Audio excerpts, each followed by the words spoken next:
excited, aren't they?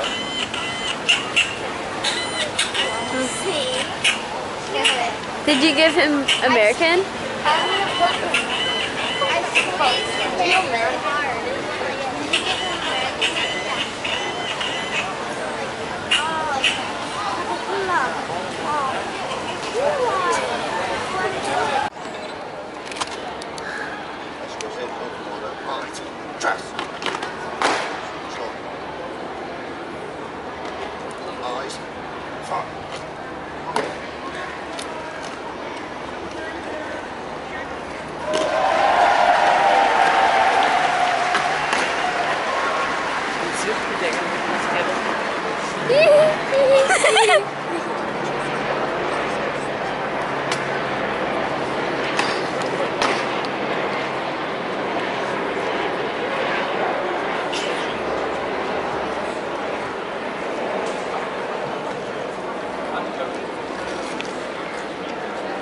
Taking a video.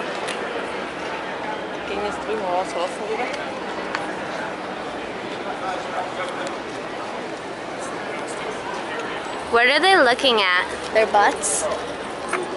Oh. Sta controllando. Why did he check his butt? Looks like he's trying to pencil.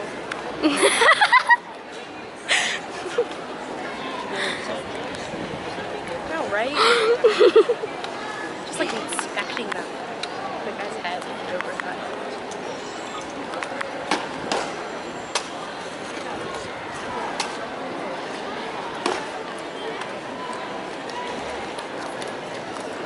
I couldn't stand wearing that in the hot sun.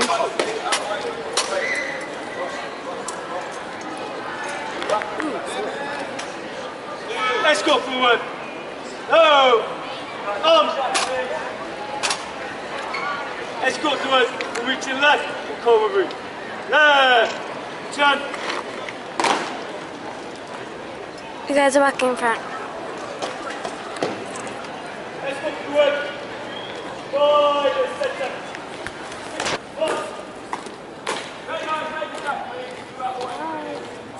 Bye-bye. His in front's head is tipped down. So what would I mean by that? You don't look like a bunch of rebels, but he wasn't always that way in America. Some of you have been studying this already. There used to be a nice English king called George III, and he wasn't just king of England, he was king of America as well. I mean, he'd never been there, but he was actually king of America. And what happened? You guys threw him out, which is really, really sad. We really didn't think that well-behaved Americans would throw out an English king, but that's what you did. And then from our point of view, we went from bad to worse. We had the American War of Independence. Dear, oh dear, oh dear. If you're an English audience, and I was going to really twist the facts, I might say something like, well, the American War of Independence, it was just a skirmish in a faraway country. We lost all interest in it, we didn't even bother to make much of an effort to win it. But that's not it's not the truth, anything like it, as the leaders know. The absolute truth was, in the American War of Independence, we took an absolute beating from the Americans, and then we disappeared out of it. We went back to England, and apart from once briefly in 1814, we haven't seen us again since.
Really?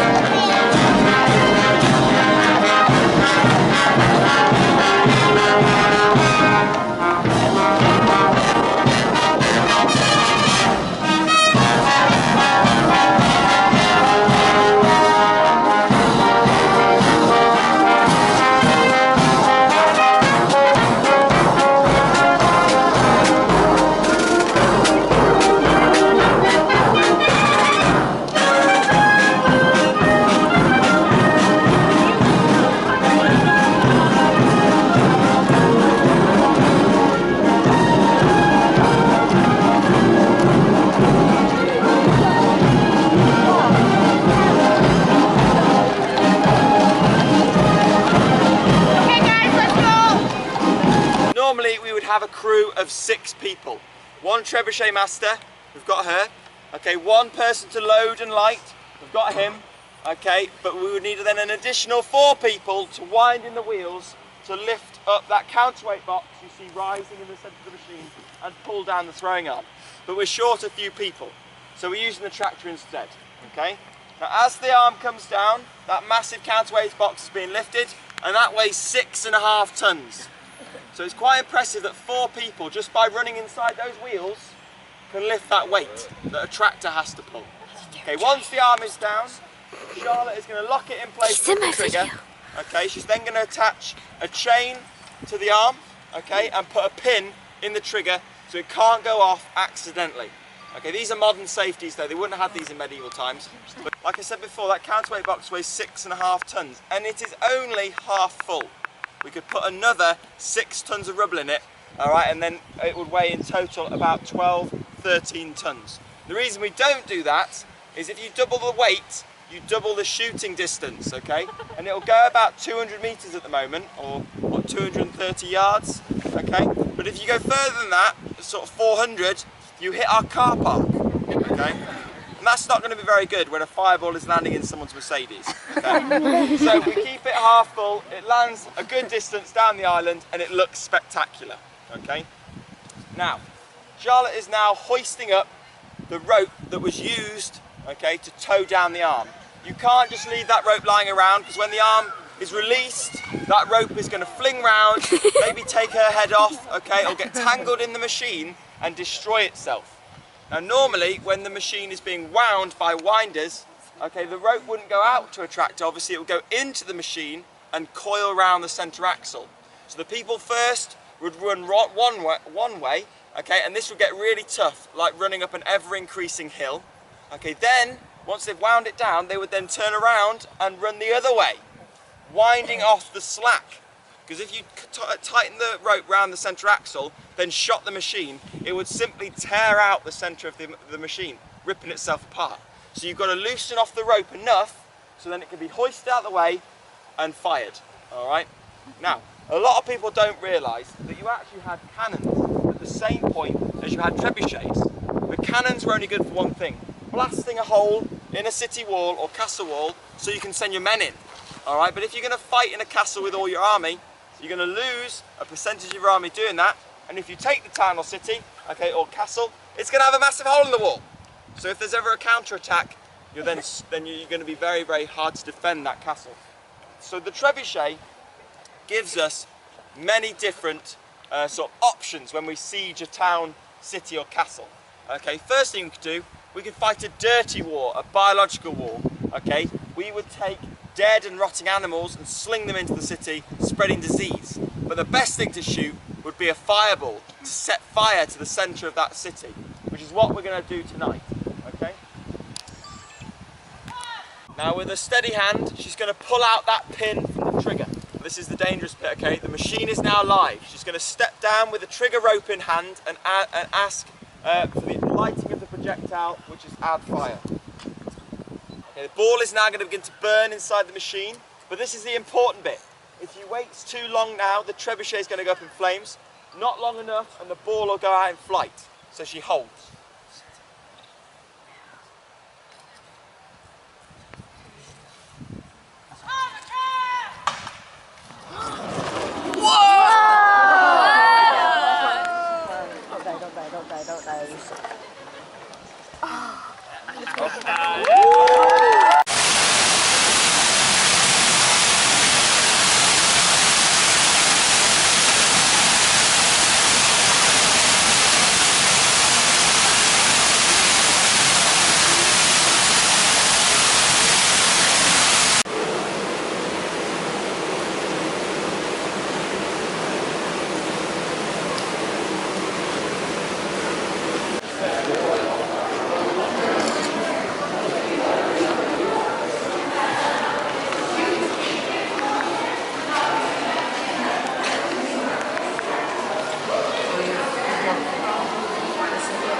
Billions of years ago.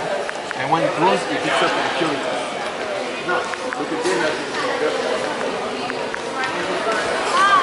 You didn't know it was a guy who did that shit. My mom's like, oh my god.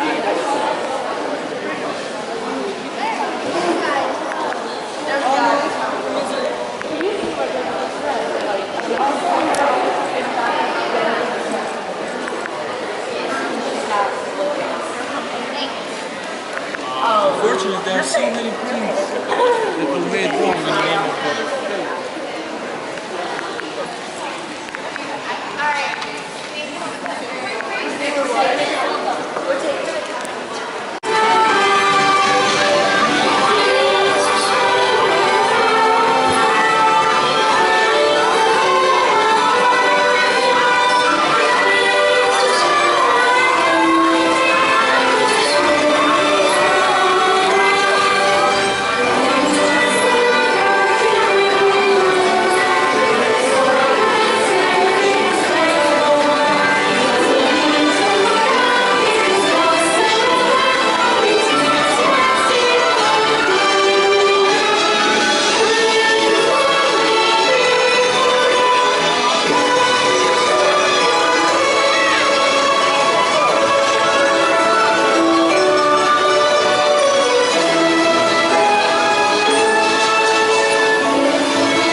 cool things.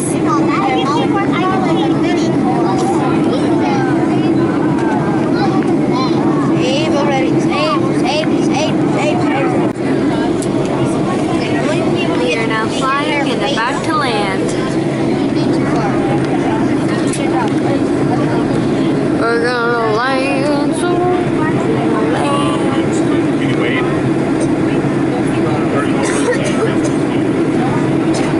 We are now watching the clouds. They move sort of fast. That's pretty. Oh wait, nope, that's just us.